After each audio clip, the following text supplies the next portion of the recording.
بسم الله الرحمن الرحيم.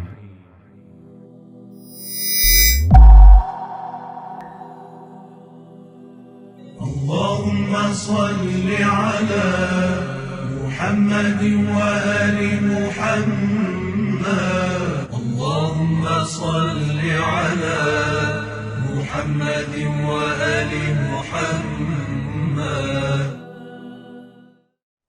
اعوذ باللہ السمیع العلیم من الشیطان اللعین الرجیم. بسم اللہ الرحمن الرحیم. الحمد للہ والصلاة والسلام علی رسول اللہ وعلی آلہ آل اللہ لا سیما بقیت اللہ واللعن الدائم علی اعدائہم اعداء اللہ من الآن إلى يوم لقاء الله. اما بعد فقد قال الله تبارك وتعالى في كتابه المجيد. بسم الله الرحمن الرحيم. وإذ قلنا للملائكة اسجدوا لآدم فسجدوا إلا إبليس أبى واستكبر وكان من الكافرين. سورہ مبارک بقرہ کی آیت نمبر 34، جس میں پروردگار متعال یہ ارشاد فرما رہا ہے کہ ہم نے ملائکہ سے کہا کہ آدم کو سجدہ کر لینا، تو تمام ملائکہ نے سجدہ کر لیا سوائے ابلیس کے. ابا، اس نے منع کر دیا. واستکبرا، اور تکبر کیا. وکان من الکافرین، تو اس منع کرنے کے نتیجے میں اور اس تکبر کے نتیجے میں وہ کافروں میں سے ہو گیا. اب یہاں پر ایک سوال ایجاد ہوتا ہے کہ ابلیس نے تکبر کس کے مقابل میں کیا؟ کیونکہ تکبر ایک ایسی چیز ہے، تکبر یعنی اپنے آپ کو بڑا ظاہر کرنا، اپنے آپ کو بڑا ماننا، اپنی بڑائی کا اقرار کرنا. تو ہمیشہ تکبر کے مقابل میں کوئی ہونا چاہیے جس کے مقابل میں اپنے آپ کو بڑا ماننا. مثال کے طور پر میں آپ سے کہتا ہوں کہ میرا ہاتھ اوپر ہے، تو نیچے کوئی چیز ہونی چاہیے جس کے اوپر میرا ہاتھ ہے، تو نیچے یہ میز ہے. تو تکبر بھی ایسا ہی ہے، تکبر کے مقابل میں کوئی ہونا چاہیے جس سے اپنے آپ کو انسان بڑا سمجھے، جس کے مقابل میں اپنے آپ کو بڑا سمجھا جائے. تو ابلیس نے کس کے مقابل میں اپنے آپ کو بڑا سمجھا؟ کیونکہ یہ کافروں میں سے ہو گیا. اور امیر المومنین فرماتے ہیں وَقَدْ عَبَدَ اللَّهَ سِتَّةَ آلَافٍ مِّنَ السَّنَةِ وَلَا يُدْرَى أَم مِّن سِنِّ الدُّنْيَا مِنْ الْآخِرَةِ، کہ دیکھو ابلیس نے 6000 سالہ عبادت کی، 6000 سالہ، اور کوئی نہیں جانتا کہ وہ 6000 سال اس دنیا کے تھے یا اس دنیا کے. اگر اس دنیا کے بھی 6000 سال ہو تو بہت بڑا عرصہ ہے، بہت طویل زمانہ ہے 6000 سال. ہماری زندگی 60 سال، 80 سال، 100 سال پر ہے. اس نے 6000 سال عبادت کی ہے. اگر اس دنیا کے 6000 ہو اور اگر اس دنیا کے ہو جو عالم آخرت ہے، اس دنیا جو عالم ملائکہ ہے، تو وہ ہم تو شمار ہی نہیں کر سکتے، وہ ہم سمجھ ہی نہیں سکتے کہ 6000 سال، کیونکہ وہاں کا ایک دن یہاں کے سالوں کے برابر ہوتا ہے. تو امیر المومنین فرماتے ہیں اس نے لمحے بھر کا تکبر اس کے اعمال کو برباد کر گیا. اللہ نے اس کے اعمال کو حبد کر لیا. حبت اللہ، اللہ نے اس کے اعمال کو محبود کر دیا، حبد کر لیا. حبد عربی زبان میں اس وقت استعمال کیا جاتا ہے جب کنواں سوکھ جاتا ہے. اگر کنواں سوکھ جائے اور اتنا سوکھ جائے کہ پھر ایک گلاس پانی بھی نہ نکل سکے، پورا خشک ہو جائے، تو اس وقت کہا جاتا ہے حبتت البئر، کہ یہ کنواں سوکھ گیا، اس میں اب کچھ باقی نہیں، یہ صفر ہو گیا۔ تو اعمال جو تھے ابلیس کے 6000 سالہ اعمال، وہ سب صفر ہو گئے، ختم ہو گئے۔ تو بالآخر اس نے تکبر کس کے مقابل میں کیا؟ کس کے مقابل میں اپنے آپ کو بڑا سمجھا؟ کیا ہر قسم کا تکبر انسان کو کافروں میں سے کر دیتا ہے، یا اس کے اعمال کو ختم کر دیتا ہے، حبط کر دیتا ہے؟ مثال کے طور پر ایک ڈاکٹر ہے، وہ اگر تکبر کرتا ہے، جو اس کے دوسرے ڈاکٹرز ہیں، جونیئرز ڈاکٹرز ہیں، اس کے مقابل میں اپنے آپ کو بڑا سمجھتا ہے، کہتا ہے میں تم سے بڑا ہوں، تو اس کے ساتھ بھی کیا ایسا ہی ہوگا؟ اگر ایک عالم اپنے آپ کو بڑا سمجھتا ہے، تکبر ایک حرام کام ہے، گناہ کبیرہ میں سے ہے، لیکن کیا ہر گناہ کبیرہ انسان کے اعمال کو برباد کر دیتے ہیں؟ کیا ہر گناہ کبیرہ انسان کو کافروں میں سے کر دیتا ہے؟ نہ، واضح کہ ایسا نہیں ہے۔ گناہ کبیرہ عذاب لے آتا ہے انسان کی گردن پر، انسان کو پروردگار متعال سے دور کر دیتا ہے، لیکن ہر گناہ میں یہ صلاحیت نہیں ہوتی کہ انسان کو کافر بنا دے، انسان کے اعمال کو حبط کر لے۔ تو سوال یہ ہوتا ہے کہ ابلیس نے جو تکبر کیا وہ کس کے مقابل میں کیا کہ اس کے 6000 سالہ عبادت بیکار ہو گئی، اور وہ وَكَانَ مِنَ الْكَافِرِينَ، وہ کافروں میں سے ہو گیا۔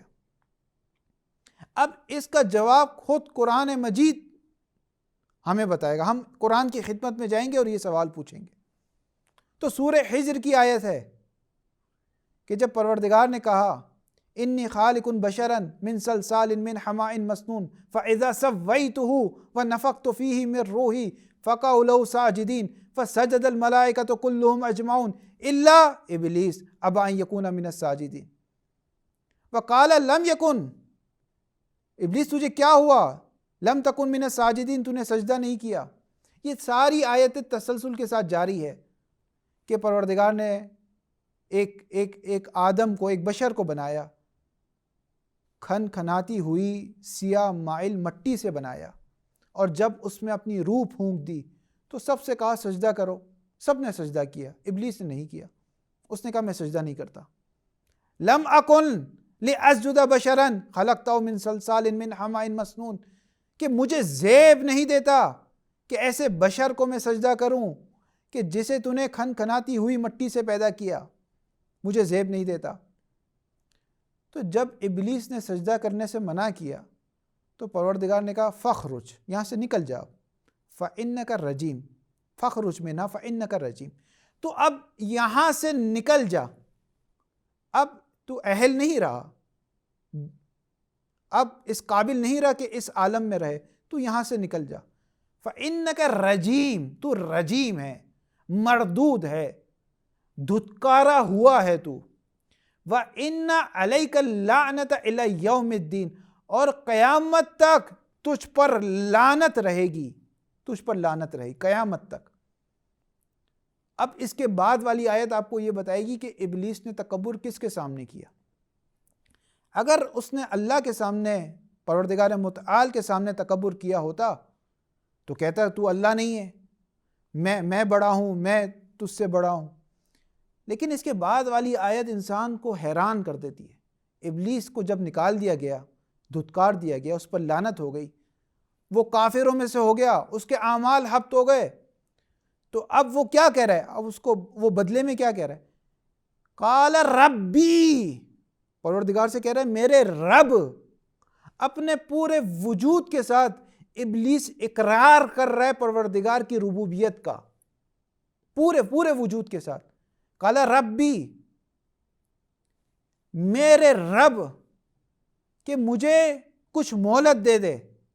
فانظرنی الی یوم یبعثون، مجھے اس دن کی مہلت دے دے جس دن تو لوگوں کو اٹھائے گا، اس دن تک کی مجھے مہلت دے دے۔ یعنی اپنے پورے وجود کے ساتھ اللہ کو رب کہہ رہا ہے اور اسی سے مانگ رہا ہے، مہلت بھی اسی سے مانگ رہا ہے۔ پروردگار کہہ رہا ہے فإنک من المنظرین، جا تجھے مہلت دے دی، الی یوم وقت المعلوم، وقت معلوم تک تجھے مہلت دے دی۔ اب وقت معلوم کیا ہے اس کے بارے میں ابھی گفتگو نہیں کرتے کہ آیا یہ قیامت کا دن ہے، یا امام زمانہ کے ظہور کا دن ہے، یا لوگوں کو جب اٹھایا جائے گا تب کا دن ہے. یہ روایت میں آئے مختلف اس کے معنی. ابلیس نے کہا تھا یبعثون، لیکن پروردگار نے کہا وقت معلوم تک کی تجھے مہلت ہے. اچھا اب مہلت بھی مل گئی نا. اللہ نے اس کو نکال دیا، دھتکار دیا، اس پر لعنت کی، اس کو کافروں میں سے کر دیا، اس کے اعمال کو حبط کر دیے. اس کے مقابل میں اس نے اللہ سے کہا رب بھی، میرے رب، اس کی ربوبیت کا قائل ہے، اور فانذرنی اسی سے مانگ رہا ہے، اور قیامت کا بھی اقرار کر رہا ہے الی یوم یبعثون. پھر پروردگار نے بھی اس کو مہلت دے دی. اب اللہ کے مقابل میں آ جائے، اب تو مہلت مل گئی ہے نا. اب اللہ نا، اب بھی اللہ کے مقابل میں نہیں آیا. اس کے بعد والی آیت دوبارہ کہہ رہا ہے قال ربی، دوبارہ کہہ رہا ہے میرے رب. کتنا عاجزی کے ساتھ، کتنا انکساری کے ساتھ، اپنے پورے وجود کے ساتھ اس کی ربوبیت کو مان رہا ہے. یعنی تو میرا رب ہے، میرا رب ہے، میرا آقا ہے، میرا مالک ہے، میرا خالق ہے، سب کو مان رہا ہے. تو اللہ کے مقابل میں تو نہیں آیا وہ. پھر اس نے تکبر کس کے مقابل میں کیا؟ اس نے تکبر، کبریائی، اپنے آپ کو کس کے مقابل میں بڑا سمجھا؟ اس نے اپنے آپ کو حجت خدا کے مقابل میں بڑا سمجھا. اور وہ آدم علیہ السلام کے پروردگار نے کہا اس کو سجدہ کر، تو کہا اسے سجدہ نہیں کروں گا. خلقتہ من طین خلقتنی من نار، تو نے مجھے آگ سے پیدا کیا، اسے مٹی سے پیدا کیا. اور اپنا مقابلہ بار بار وہ حجت خدا سے کرنے لگ گیا کہ میں اپنا مقابلہ حجت خدا سے کیا، اور اپنے آپ کو اللہ کی حجت سے بڑا سمجھنا شروع کر دیا. اور جب انسان اپنا مقایسہ حجت خدا سے کرنا شروع کر دیتا ہے اور اپنے آپ کو اس سے بڑا سمجھنا شروع کر دیتا ہے، تو یہ ابلیسی فکر ہے، یہ ابلیسی سوچ ہے کہ جو لوگ یہ کہتے ہیں کہ رسول اللہ ہم جیسے ہیں، یہ ابلیسی سوچ ہے کہ اپنا مقابلہ حجت خدا سے کرنا شروع کر دیتا ہے. اور جب کسی میں ابلیسی سوچ اور ابلیسی فکر پیدا ہو جاتی ہے اور وہ حجت خدا سے مقابلہ شروع کر دیتا ہے اور کہتا ہے کہ فلاں جو ہیں وہ علی علیہ السلام سے افضل ہیں، جب مقابلہ شروع کر دیتا ہے تو پھر قرآن کہتا ہے کہ وہ رجیم ہو جاتا ہے، وہ ملعون ہو جاتا ہے، اور اس کے اعمال حبط ہو جاتے ہیں. یہ قرآنی آیت ہے. اسی وجہ سے آپ دیکھتے ہیں امام رضا علیہ السلام کی حدیث ہے کہ جو شخص، جن لوگوں نے غدیر میں امیر المومنین کی بیعت کی، ان کا حال اس فرشتوں کی طرح ہے جنہوں نے آدم کو سجدہ کیا. اور جن لوگوں نے غدیر میں امیر المومنین کی بیعت نہ کی، آیا دل سے نہیں کی یا بیعت نہ کی، قبول نہیں کیا امیر المومنین کو، اس کا مقابلہ وہ اس شیطان اور اس ابلیس کی طرح ہے جس نے آدم کو قبول نہیں کیا. واضح سی بات ہے. حجت خدا کے مقابل میں آ گئے ہو. جب حجت خدا کے مقابل میں آ جاؤ گے فَإِنَّكَ رَجِيمٌ وَإِنَّ عَلَيْكَ اللَّعْنَةَ إِلَى يَوْمِ الدِّينِ، یہ سارے اعمال ہو جائیں گے. اسی وجہ سے امیر المومنین نے امیر شام کو جب وہ مقابل کے لیے آئے تو کہا تیرا میرے مقابل میں آنا ایسا ہی ہے جیسا ابلیس آدم کے مقابل میں آیا. تیرے بھی اعمال حبط ہو جائیں گے، تو بھی رجیم ہو جائے گا، تو بھی قیامت تک تجھ پر لعنت ہوگی. حجت خدا کے مقابل میں آنا، جو بھی حجت خدا کے مقابل میں آ جائے گا، یہ تکبر کرے گا، تو یہ قرآن کی آیت ہے.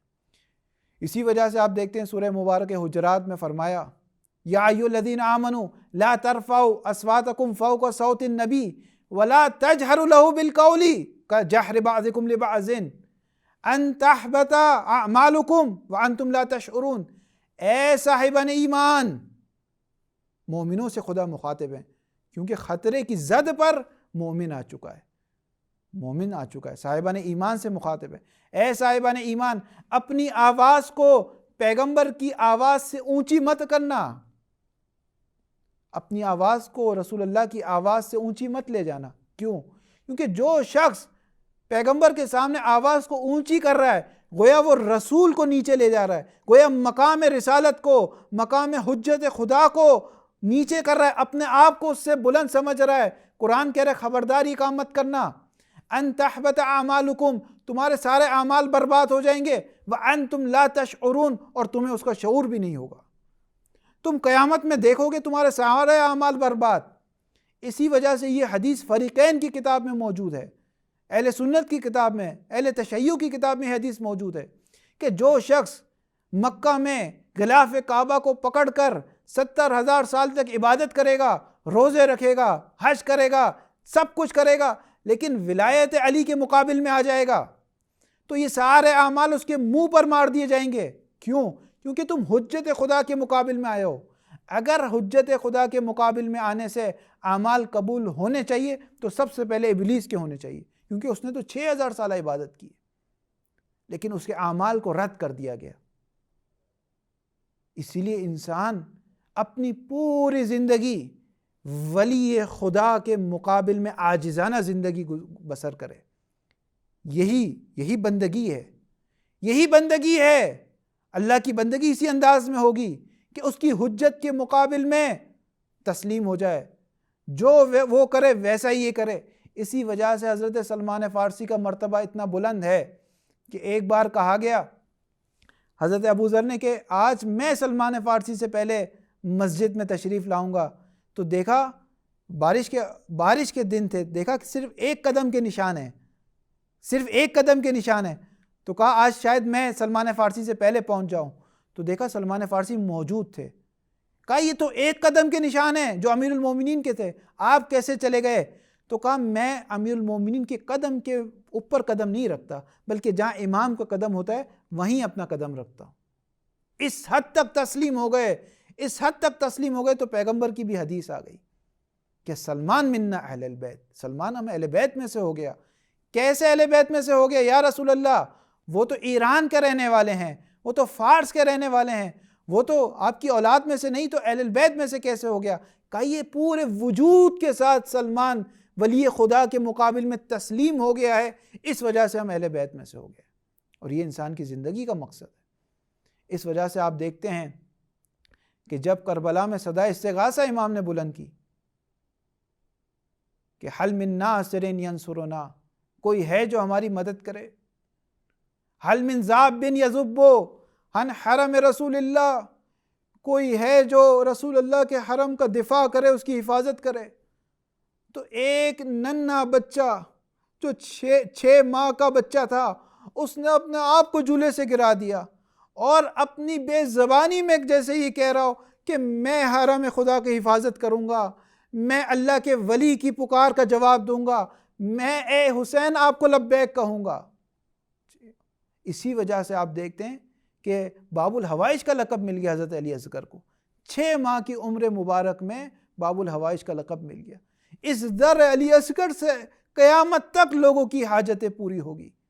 کیوں؟ کیونکہ اپنے آپ کو ولی خدا کے مقابل میں تسلیم کر دیا اس عمر میں بھی۔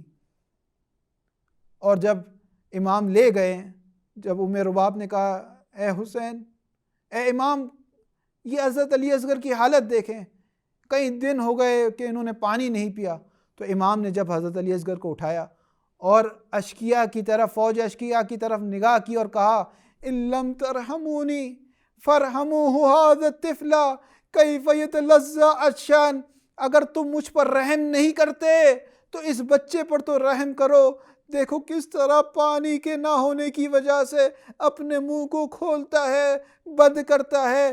بعض علماء کہتے ہیں کہ یہ مچھلی اگر پانی سے نکال دی جائے تو پہلے تڑپتی ہے اور جب تڑپنا بند کر دے تو اپنے منہ کو کھولتی ہے، بند کرتی ہے، کھولتی ہے، بند کرتی ہے۔ حضرت علی اصغر نے جو کئی دنوں سے پانی نہیں پیا، شیر مادر خشک ہو چکا تھا، اس کے بعد آپ کی یہ کیفیت ہو گئی تھی، لیکن اعداء کی طرف سے جو جواب آیا وہ ایک ایسا تیر حرملہ کی طرف سے چلا جو عرب کے دستور کے برخلاف تھا۔